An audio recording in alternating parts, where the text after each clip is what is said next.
عندي خوش فصلة يا أخي تفوز গত কয়েকদিন ধরে এক ব্যক্তিকে নিয়ে সোশ্যাল মিডিয়া সব জায়গায় একটাই আলোচনা, আর তিনি হলেন অক্ষয় খান্না। কারণ ধুরন্ধর ছবিতে তার রেহমান ডাকাতের চরিত্র আর সেই সাথে তার ভাইরাল ট্র্যাকের নাচ, ভক্তরা যেমন পাগল হয়ে গিয়েছে ঠিক তেমনি চমকে গেছেন ইন্ডাস্ট্রির মানুষজন। কারণ এই নাচের স্টেপ মোটেও কোনো কোরিওগ্রাফ করা ছিল না।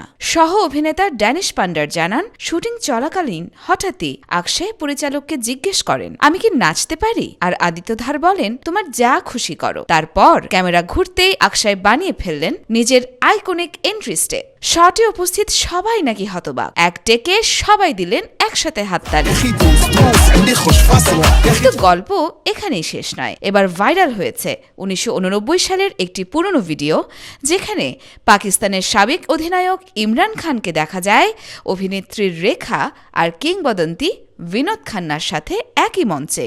আর আশ্চর্যের বিষয়, বিনোদ খান্নার এক হ্যান্ড মুভমেন্ট নেটিজেনদের মনে করিয়ে দিয়েছে তার ছেলে অক্ষয় খান্নার এই নাচের স্টেপের কথা। মানে বাবা ছেলের নাচে হুবহু মিল। সোশ্যাল মিডিয়া বলছে ডান্স ট্যালেন্ট নেহাতি জিনের ভিতর থাকে।